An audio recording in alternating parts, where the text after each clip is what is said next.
Guys, welcome to my channel.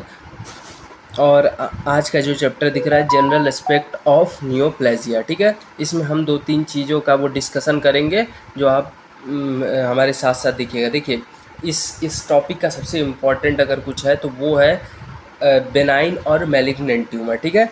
तो इसमें हम एक जगह ये सब सारी चीज़ें मैं आपको बहुत ईजीली पढ़ा दूंगा कभी भी।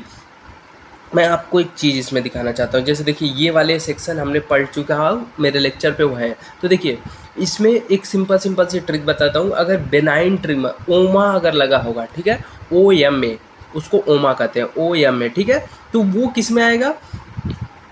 वो बेनाइन ट्यूमर में आएगा। जैसे देखिए, पैपिलोमा, एडिनोमा, लिपोमा, ओमा ओमा, हर जगह ओमा, तो ये किस में आएगा? बेनाइन ट्यूमर में। और यही मैलिग्नेंट में अगर आप जाएंगे तो मैलिग्नेंट में दो क्लासिफिकेशन होता है। जैसे देखिए, एपिथीलियम में अगर एपिथीलियम टिश्यू होगा तो वो कार्सिनोमा, मतलब कार्सिनोमा उसमें ऐड होगा। और अगर वो मीजेनकाइमल टिश्यू होगा, मीजेनकाइमल मतलब बोन, ब्लड, इस एरिया को अगर वो कवर करेगा, साइनोवियल फ्लूइड, स्मूथ मसल, सारी चीज़ें, तो वो सारकोमा हो जाएगा, ठीक है। तो अगर मैलिग्नेंट में एपिथेलियम टिश्यू से आ रहा है तो वो कार्सिनोमा, अगर वो मैलिग्नेंट में मीजेनकाइमल से आ रहा है तो वो सारकोमा, ठीक है। अगर यही बेनाइन ट्यूमर का केवल बात कर रहा है तो उसमें बस सफिक्स होता है ओमा, ओके।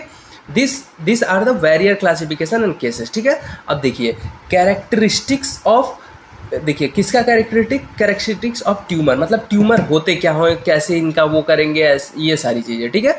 तो चलिए एक बार हम फिर से एक बार पढ़ते हैं। Characteristics of tumour: majority of the neoplasm can be categorized into benign and malignant tumor on the basis of certain clinical feature, biological behavior, morphological character। देखिए, ये कहना ये चाह रहा है कि बेनाइन और मैलिग्नेंट को हम वेरियस मेथड से क्लासीफाई करते हैं। वो मॉर्फोलॉजिकल हो सकते हैं, क्लिनिकल हो सकते हैं, या मतलब कुछ भी हो सकता है, ठीक है। तो हम अब देखना चाहते हैं कि वो कैसे कैसे, जैसे वो क्लासीफाई हुआ रेट ऑफ ग्रोथ, ठीक है। Tumour cell sorry rate of growth. अब देखिए, अगर रेट ऑफ ग्रोथ की बेनाइन और मैलिग्नेंट ट्यूमर की बात करेंगे तो मैलिग्नेंट में रेट ऑफ ग्रोथ बहुत तेज़ी से होगा, ठीक है।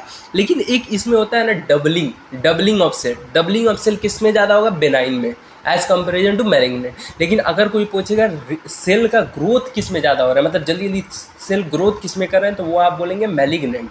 तो रेट ऑफ ग्रोथ ज़्यादा किस में होगा? मैलिग्नेंट में। रेट ऑफ ग्रोथ कम किस में होगा?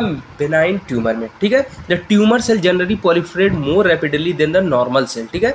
नॉर्मल सेल के अकॉर्डिंग ट्यूमर सेल जल्दी से प्रोलिफरेट करता है, इसीलिए उनको कैंसरस सेल बोला जाता है। In general benign tumour grow slowly, क्या बोला था? बेनाइन ट्यूमर स्लो है as comparison to malignant tumour. वो भी स्लो नहीं है, लेकिन एज कंपेरिजन टू, अगर कंपैरिजन की बात करेंगे तो मैलिग्नेंट ट्यूमर से बहुत स्लो है। हाउएवर दीज आर एक्सेप्शंस जो भी। अब ये एक चीज़ देखिए, ये जो चार्ट है ये बहुत इंपॉर्टेंट है। और 5 नंबर में आप इस 5-10 जितना भी हो आप इसको मॉडिफाई कर सकते हैं। देखिए, क्लिनिकल एंड ग्रॉस फीचर में बाउंड्रीज जो होती है बेनाइन में, जैसे आप जो ये बेनाइन अगर है तो इसमें कई बाउंड्रीज आप देख लेंगे, ठीक है। और यही अगर आप मैलिग्नेंट ट्यूमर में आएंगे तो इसमें कोई बाउंड्री नहीं होगी, इसमें इरेगुलर शेप, कहीं कुछ भी फॉर्म होता रहेगा, ठीक है।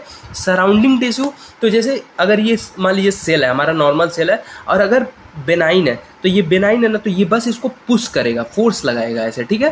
लेकिन अगर ये मैलिग्नेंट में आएगा तो वो, जैसे ये मान लिया नॉर्मल सेल है, तो अगर मैलिग्नेंट सेल है तो ये इसके अंदर घुस जाएगा पूरा, ठीक है। तो ये देखिए, सराउंडिंग टिश्यू ये कॉम्प्रेस्ड करेगा, मतलब प्रेशर लगाएगा, और ये क्या करेगा? इन्वेट कर जाएगा, मतलब उसको ब्रेक करके उसके अंदर चला जाएगा। कौन? मैलिग्नेंट। साइज क्या होता है? Usually small. इसमें क्या होता है? लार्ज।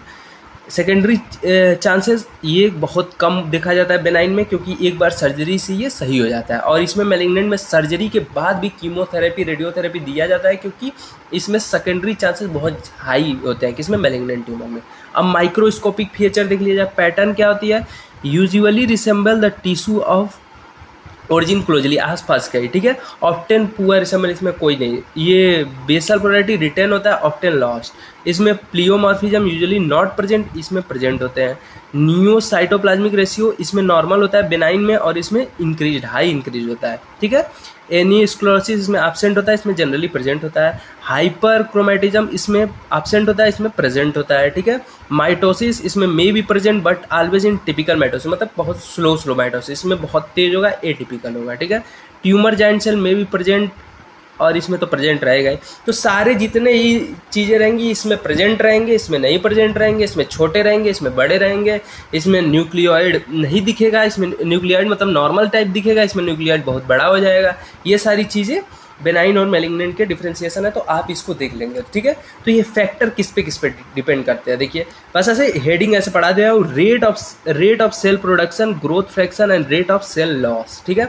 दूसरा क्या है, डिग्री ऑफ डिफ्रेंसिएशन, कितना तेजी से वो डिफ्रेंशिएट कर रहा है, ठीक है। ये सारी चीज़ें हैं। तो इसको आप एक बार इस चार्ट को देखेंगे अच्छे से, क्योंकि ये 5 नंबर में पूछा जा सकता है, बेनाइन और मैलिग्नेंट के डिफरेंसेस, और वाइवा क्वेश्चन भी बहुत इंपॉर्टेंट है। तो ये हमको आपको दिखाना था। और क्या दिखाना था, ये ओमा मैलिग्नेंट, ये ओमा होगा तो बेनाइन होगा, अगर एपिथेलियम टिश्यू का मैलिग्नेंट है तो उसमें कार्सिनोमा होगा, एपिथेलियम टिश्यू का मेसेनकाइमल है तो उसमें सार्कोमा होगा। तो ठीक है, थैंक यू गाइज, मिलते हैं नेक्स्ट पार्ट में नियोप्लेजिया के। आज के लिए इतना ही, थैंक यू सो मच।